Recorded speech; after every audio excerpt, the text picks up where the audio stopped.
এক তাওবাকারীকে জিজ্ঞেস করা হলো, তুমি রাতে ঘুমাও না কেন?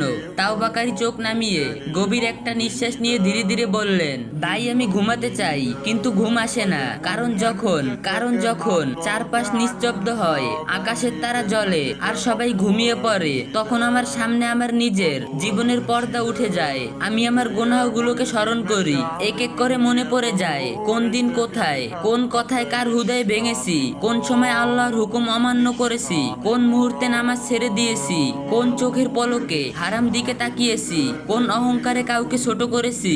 ছোট ছোট গুনাহগুলোকে তখন তুচ্ছ মনে হয়েছিল।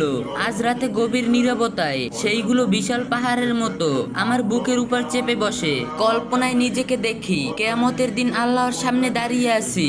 কোন ছলে চাতুরি নেই, কোনো সুপারিশকারী নেই, কোনো ওজোর আপত্তি চলবে না। ফেরেশতারা আমার আমলনামা খুলে ধরবে, ডান হাতে নাকি বাম হাতে, সামনে নাকি পিছনে। সেই দৃশ্য চোখের সামনে বাসলেই আমার হৃদয় কেঁপে উঠে, বুকের ভিতরটা যেন ফেটে যায়, চোখ দিয়ে অশ্রু ঝরতে থাকে। সেই অশ্রুতে আমি আমার গুনাহ ধুয়ে ফেলার চেষ্টা করি, তাওবা করি, ইস্তেগফার পড়ি, কাঁদি আর বলি, ইয়া আল্লাহ তুমি তো ক্ষমাশীল, তুমি তো তওবা কবুলকারী। আমি তোমার বান্দা, দুর্বল অপরাধী, আমাকে ক্ষমা করে দাও, আমার হৃদয়কে নূর দিয়ে ভরে দাও।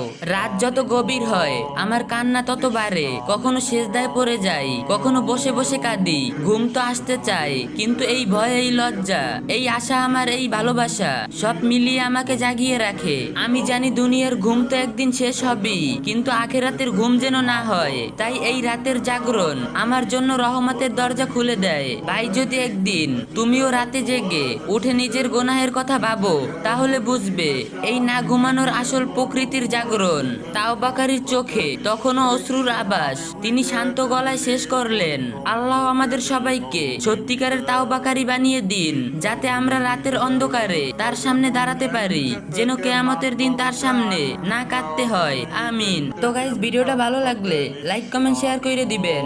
ইসলামের যে কোনো বিষয় সুন্দরভাবে জানতে বুঝতে এই চ্যানেলটি সাবস্ক্রাইব করে রাখুন।